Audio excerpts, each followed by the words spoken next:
ಪಶ್ಚಿಮ ಬಂಗಾಳದಲ್ಲಿ ಮತ್ತೆ ರಕ್ತ ರಾಜಕೀಯ ನಡೀತಾ ಇದೆ. ಸುವೇಂದು ಅಧಿಕಾರಿಯ ಆಪ್ತನ ಭೀಕರ ಹತ್ಯೆಯಾಗಿದೆ. ಪಶ್ಚಿಮ ಬಂಗಾಳದಲ್ಲಿ ಮತ್ತೆ ರಕ್ತ ರಾಜಕೀಯ. ಸುವೇಂದು ಅಧಿಕಾರಿಯ ಆಪ್ತನ ಭೀಕರ ಹತ್ಯೆ. ಚುನಾವಣೆ ಬೆನ್ನಲ್ಲೇ ಕಿಡಿಗೇಡಿಗಳ ಅಟ್ಟಹಾಸ. ಚುನಾವಣಾ ಫಲಿತಾಂಶದ ಬೆನ್ನಲ್ಲೇ ಹಿಂಸಾಚಾರ. ಸಿಎಂ ರೇಸ್ನಲ್ಲಿರುವ ಸುವೇಂದು ಆಪ್ತನ ಮರ್ಡರ್. ಆಪ್ತ ಸಹಾಯಕ ಚಂದ್ರನಾಥ್ ರಥ್ ಗುಂಡಿಕ್ಕಿ ಕೊಲೆ ಮಾಡಲಾಗಿದೆ. ಪಶ್ಚಿಮ ಬಂಗಾಳದಲ್ಲಿ ಮತ್ತೆ ರಕ್ತ ರಾಜಕೀಯ. ಸುವೇಂದು ಅಧಿಕಾರಿಯ ಆಪ್ತನ ಭೀಕರ ಹತ್ಯೆ. ಚುನಾವಣೆ ಬೆನ್ನಲ್ಲೇ ಕಿಡಿಗೇಡಿಗಳು ಅಟ್ಟಹಾಸವನ್ನ ಮೆರೆದಿದ್ದಾರೆ. ಚುನಾವಣಾ ಫಲಿತಾಂಶದ ಬೆನ್ನಲ್ಲೇ ಹಿಂಸಾಚಾರ ಭುಗಿಲೆದ್ದಿದೆ. ಸಿಎಂ ರೇಸ್ನಲ್ಲಿರುವಂತಹ ಸುವೇಂದು ಆಪ್ತನ ಮರ್ಡರ್ ಮಾಡಲಾಗಿದೆ. ಆಪ್ತ ಸಹಾಯಕ ಚಂದ್ರನಾಥ್ ರಥ್ ಗುಂಡಿಕ್ಕಿ ಕೊಲೆಯನ್ನ ಮಾಡಲಾಗಿದೆ. ಪಶ್ಚಿಮ ಬಂಗಾಳ ಅಂತಂದ್ರೆ ಎಲ್ಲರೂ ಕೂಡ ಭಯ ಪಡ್ತಾರೆ. ಯಾಕೆಂತಂದ್ರೆ ಅಲ್ಲಿ ಅತಿ ಹೆಚ್ಚು ಹಿಂಸಾಚಾರ ನಡೆಯುತ್ತೆ. ಜೊತೆಗೆ ಸಾಕಷ್ಟು ದಾಂಧಲೆ ಆಗಿರಬಹುದು, ಕೆಲವೊಂದಿಷ್ಟು ಹಿಂಸಾಚಾರಗಳು, ನುಸುಳಿಕೋರರ ಹಾವಳಿ ಅದೆಲ್ಲವೂ ಕೂಡ ಈ ಒಂದು ಪಶ್ಚಿಮ ಬಂಗಾಳದಲ್ಲಿ ಅತಿ ಹೆಚ್ಚಾಗಿ ನಡೆಯುತ್ತೆ. ಅದರ ಜೊತೆಗೆ ಕೇವಲ ಇದು ಒಂದೇ ಅಲ್ಲ, ಚುನಾವಣೆಯ ಸಂದರ್ಭದಲ್ಲಿ ಸಾಕಷ್ಟು ಈ ರೀತಿಯ ಹಿಂಸಾಚಾರಗಳು ನಡೆಯುತ್ತೆ. ಮುಖ್ಯವಾಗಿ ಸೈನ್ಬಾರಿ ಹತ್ಯಾಕಾಂಡ ಆಗಿರ್ಬೋದು 1970 ನಡೆದಿದ್ದು, ಜೊತೆಗೆ ಮರೀಚ್ ಜಾಪಿ ನರಮೇಧ 1979 ಆಗಿರಬಹುದು, ಜೊತೆಗೆ ಬಾಂಥಲ ಅತ್ಯಾಚಾರ ಮತ್ತು ಹತ್ಯೆ 1990. ಹಿಂದಿನಿಂದಲೂ ಕೂಡ ಇದೇ ರೀತಿ ಹಿಂಸಾಚಾರಗಳು ನಡೀತಾ ಬರ್ತಾ ಇದೆ. ಅದರ ಜೊತೆಗೆ ಚುನಾವಣೆಯ ಸಂದರ್ಭದಲ್ಲಂತೂ ಹೇಳಂಗೇ ಇಲ್ಲ, ಅಷ್ಟರ ಮಟ್ಟಿಗೆ ಹಿಂಸಾಚಾರಗಳಾಗಿರ್ಬೋದು, ದಾಂಧಲೆ ಎಲ್ಲವೂ ಕೂಡ ನಡೆಯುತ್ತೆ. ಇನ್ನು ಸುವೇಂದು ಅಧಿಕಾರಿ ಆಪ್ತನ ಭೀಕರ ಹತ್ಯೆಯನ್ನ ಮಾಡಲಾಗಿದೆ. ಮೊದಲೇ ಅಲ್ಲಿರುವಂತಹ ಜನರು ಈ ಒಂದು ಹಿಂಸಾಚಾರದಿಂದ ಬಹಳ ಬೇಸರಗೊಂಡಿದ್ದಾರೆ. ಜೊತೆಗೆ ಹೆಂಗಪ್ಪ ಜೀವನ ಮಾಡೋದು ಅನ್ನುವ ಪರಿಸ್ಥಿತಿಯಲ್ಲಿ ನಿರ್ಮಾಣ ಆಗಿದೆ. ಇನ್ನು ವಿಧಾನಸಭಾ ಚುನಾವಣೆ ಈ ಒಂದು ಫಲಿತಾಂಶ ಹೊರಬಿದ್ದ ಬಳಿಕ ರಾಜ್ಯದ ವಿವಿಧ ಭಾಗಗಳಲ್ಲಿ ಅಶಾಂತಿ ಆಗಿರಬಹುದು, ದಾಳಿ ಆಗಿರಬಹುದು, ಕೊಲೆಗಳ ಘಟನೆಗಳು ಹೆಚ್ಚಾಗ್ತಾ ಇದೆ. ಇನ್ನು ಪಶ್ಚಿಮ ಬಂಗಾಳದ ನೂತನ ಮುಖ್ಯಮಂತ್ರಿಯಾಗಿ ಬಿಜೆಪಿ ನಾಯಕ ಸುವೇಂದು ಅಧಿಕಾರಿಯ ಹೆಸರು ಮುನ್ನೆಲೆಗೆ ಬರ್ತಾ ಇತ್ತು.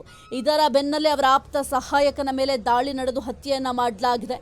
ಸುವೇಂದು ಅಧಿಕಾರಿ ಅವರ ಆಪ್ತ ಸಹಾಯಕ ಚಂದ್ರನಾಥ್ ರಥ್ ಅವರನ್ನ ಸದ್ಯಕ್ಕೆ ಗುಂಡಿಕ್ಕಿ ಕೊಲ್ಲಲಾಗಿದೆ. ಈ ಒಂದು ಘಟನೆ ರಾಜ್ಯದ ರಾಜಕೀಯ ವಲಯದಲ್ಲಿ ದೊಡ್ಡ ಚರ್ಚೆಗೂ ಕೂಡ ಕಾರಣ ಆಗಿದೆ. ಜೊತೆಗೆ ಬಂಗಾಳದಲ್ಲಿ ಈಗ ಮತ್ತಷ್ಟು ಉದ್ವಿಗ್ನತೆ ಹೆಚ್ಚಾಗಲು ಈ ಒಂದು ಘಟನೆ ಕಾರಣ ಆಗಿದೆ. ಇನ್ನು ಉತ್ತರ 24 ಪರಗಣ ಜಿಲ್ಲೆಯ ಮಧ್ಯಮ ಗ್ರಾಮ ಪ್ರದೇಶ ಏನಿದೆ, ಈ ಒಂದು ಪ್ರದೇಶದ ಬಳಿ ಈ ಒಂದು ಘಟನೆ ನಡೆದಿದೆ ಅಂತ ಸದ್ಯಕ್ಕೆ ತಿಳಿದು ಬಂದಿದೆ. ಇನ್ನು ಮೇ 6 ಅಂದರೆ ನಿನ್ನೆ ರಾತ್ರಿ ಸುಮಾರು 10:15ಕ್ಕೆ ಚಂದ್ರನಾಥ್ ರಥ್ ಅವರ ಕೋಲ್ಕತ್ತಾದಿಂದ ತಮ್ಮ ಮನೆಗೆ ಸ್ಕಾರ್ಪಿಯೋ ಕಾರು, ಆ ಒಂದು ಕಾರ್ನಲ್ಲಿ ಹೋಗ್ತಾ ಇದ್ರು. ಆ ಒಂದು ಸಂದರ್ಭದಲ್ಲಿ ಜಿಸ್ಸೋರ್ ರಸ್ತೆಯ ದುಹಾರಿಯಾ ಬಳಿ ಅವರ ಕಾರನ್ನು ಮೊದಲು ಒಂದು ಕಾರು ಅಡ್ಡಗಟ್ಟಿತ್ತು. ಅದಾದ ನಂತರ ಸಿಲಿಗುರಿ ನೋಂದಣಿ ಸಂಖ್ಯೆ ಹೊಂದಿದ್ದಂತಹ ಆ ಕಾರಿನ ನಂಬರ್ ಪ್ಲೇಟು ನಕಲಿ ಆಗಿರಬಹುದು ಅಂತ ಕೂಡ ಸದ್ಯಕ್ಕೆ ಪೊಲೀಸರು ಡೌಟ್ ಕೂಡ ಪಡ್ತಾ ಇದ್ದಾರೆ. ಇನ್ನು ಆ ಒಂದು ಕಾರ್ ಏನಿದೆ, ಚಂದ್ರನಾಥ್ ಅವರ ವಾಹನವನ್ನು ಕ್ಷಣಕಾಲ ತಡೆದು ತಕ್ಷಣ 4 ಮೋಟಾರ್ ಸೈಕಲ್ಗಳಲ್ಲಿ ಬಂದು ಸುಮಾರು 8 ಮಂದಿ ದುಷ್ಕರ್ಮಿಗಳು ಹತ್ತಿರದಿಂದ ಗುಂಡು ಹಾರಿಸಿ ಪರಾರಿಯಾಗಿದ್ದಾರೆ ಎಂಬ ಮಾಹಿತಿ ಕೂಡ ಲಭ್ಯ ಆಗಿದೆ. ಸುವೇಂದು ಆಪ್ತ ಚಂದ್ರನಾಥ್ ರಥ್ ಬರ್ಬರ ಹತ್ಯೆ ಉತ್ತರ 24 ಪರಗಣ ಜಿಲ್ಲೆಯ ದೋಹಾರಿಯಾ ಬಳಿ ನಡೆದಿರುವಂತಹ ಘಟನೆ. ರಾತ್ರಿ ಸುಮಾರು 10:20ಕ್ಕೆ ಚಂದ್ರನಾಥ್ ರಥ್ ಭೀಕರ ಹತ್ಯೆ. ಮೋಟಾರ್ ಸೈಕಲ್ಗಳಲ್ಲಿ ಬಂದ ದುಷ್ಕರ್ಮಿಗಳಿಂದ ಈ ಒಂದು ಕೃತ್ಯ. ಚಂದ್ರನಾಥ್ ಮೇಲೆ 3 ಸುತ್ತು ಗುಂಡು ಹಾರಿಸಿದ ಗ್ಯಾಂಗ್. ಫೈರಿಂಗ್ ಬಳಿಕ ಕಾರಿನಲ್ಲೇ ಸಾವನ್ನಪ್ಪಿದ ಚಂದ್ರನಾಥ್ ರಥ್. ಗುಂಡಿನ ದಾಳಿಯಲ್ಲಿ ಕಾರು ಚಾಲಕನಿಗೂ ಆಸ್ಪತ್ರೆಗೆ ಸದ್ಯಕ್ಕೆ ಆತನನ್ನು ದಾಖಲು ಮಾಡಲಾಗಿದೆ. ಯಾಕೆಂತಂದರೆ ಕಾರು ಚಾಲಕನಿಗೂ ಕೂಡ ಏಟಾಗಿದೆ, ಗಾಯಗಳಾಗಿದ್ದಾವೆ. ಹಾಗಾಗಿ ಆತನನ್ನು ಕೂಡ ಆಸ್ಪತ್ರೆಗೆ ದಾಖಲು ಮಾಡಲಾಗಿದೆ. ಇನ್ನು ದೃಶ್ಯಾವಳಿಯಲ್ಲಿ ಗಮನಿಸ್ತಾ ಇದ್ದಾರೆ ಈ ಒಂದು ಭೀಕರ ಹಿಂಸಾಚಾರ ಪ್ರಕ್ರಿಯೆ ಯಾವ ರೀತಿ ನಡೆದಿದೆ ಅಂತ. ಹತ್ಯೆಯಾಗಿದೆ. ರಾತ್ರಿ ಸುಮಾರು 10:20ಕ್ಕೆ ಚಂದ್ರನಾಥ್ ರಥ್ ಭೀಕರ ಹತ್ಯೆಯಾಗಿದೆ. ಉತ್ತರ 24 ಪರಗಣ ಜಿಲ್ಲೆಯ ದೋಹಾರಿಯಾ ಪ್ರದೇಶದಲ್ಲಿ ನಡೆದಿರುವಂತಹ ಘಟನೆ ಇದು. ಮೋಟಾರ್ ಸೈಕಲ್ನಲ್ಲಿ ಬಂದಂತಹ ದುಷ್ಕರ್ಮಿಗಳು ಈ ಒಂದು ಕೃತ್ಯವನ್ನು ಎಸಗಿದ್ದಾರೆ. ಚಂದ್ರನಾಥ್ ಮೇಲೆ 3 ಸುತ್ತು ಗುಂಡನ್ನು ಹಾರಿಸಿದ್ದಾರೆ ಈ ಒಂದು ಗ್ಯಾಂಗ್ನವರು. ಇನ್ನು ಫೈರಿಂಗ್ ಬಳಿಕ ಕಾರಿನಲ್ಲೇ ಚಂದ್ರನಾಥ್ ರಥ್ ಅವರು ಸಾವನ್ನಪ್ಪಿದ್ದಾರೆ ಎಂಬ ಮಾಹಿತಿ ಕೂಡ ಸದ್ಯಕ್ಕೆ ಲಭ್ಯ ಆಗಿದೆ.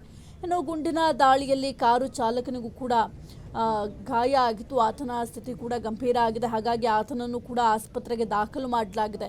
ಕೇವಲ ಇದು ಒಂದೇ ಚುನಾವಣೆ ಅಂತಲ್ಲ, ಸಾಕಷ್ಟು ಚುನಾವಣೆಗಳಲ್ಲಿ ಈ ರೀತಿಯ ಹಿಂಸಾಚಾರಗಳು ಭುಗಿಲೇಳುತ್ತೆ. 2021 ವಿಧಾನಸಭಾ ಚುನಾವಣೆ ಆಗಿರ್ಬೋದು, ಜೊತೆಗೆ 2023 ಪಂಚಾಯತ್ ಚುನಾವಣೆಗಳಲ್ಲೂ ಕೂಡ ಬಂಗಾಳದಲ್ಲಿ ವ್ಯಾಪಕ ಹಿಂಸಾಚಾರ ನಡೆದಿತ್ತು. ಈಗ ರಿಸಲ್ಟ್ ಬಂದ ನಂತರ ಮತ್ತೊಂದಿಷ್ಟು ಈ ರೀತಿಯ ಹಿಂಸಾಚಾರ ಪ್ರಕರಣಗಳು ನಡೆದಿದ್ದಾವೆ. ಅದರಲ್ಲೂ ಕೂಡ ಸುವೇಂದು ಅಧಿಕಾರಿ CM ಆಗ್ತಾರೆ ಎಂಬ ವಿಚಾರ ಬಹಳ ಚರ್ಚೆ ಆಗ್ತಾ ಇತ್ತು. ಅವರ ಆಪ್ತ ಸಹಾಯಕ ಸದ್ಯಕ್ಕೆ ಆತನನ್ನು ಹತ್ಯೆ ಕೂಡ ಮಾಡಲಾಗಿದೆ. ಚಂದ್ರನಾಥ್ ರಥ್ ಅಂತ ಅವರ ಹತ್ಯೆ ಮಾಡಲಾಗಿದೆ. ಅದು ಕೂಡ ಮಧ್ಯರಾತ್ರಿಯಲ್ಲಿ ನಡೆದಿರುವಂತಹ ಘಟನೆ ಇದು. ಇನ್ನು ಬಹಳ ಮುಖ್ಯವಾಗಿ ಮೋಟಾರ್ ಸೈಕಲ್ಗಳಲ್ಲಿ ಬಂದಂತಹ ದುಷ್ಕರ್ಮಿಗಳು ಈ ಒಂದು ಕೃತ್ಯವನ್ನು ಎಸಗಿದ್ದಾರೆಂಬ ಮಾಹಿತಿ ಕೂಡ ಸದ್ಯಕ್ಕೆ ಲಭ್ಯ ಆಗಿದೆ. ಇನ್ನು ಕಾರು ಚಾಲಕನನ್ನು ಸದ್ಯಕ್ಕೆ ಆಸ್ಪತ್ರೆಗೂ ಕೂಡ ದಾಖಲು ಮಾಡಲಾಗಿದೆ.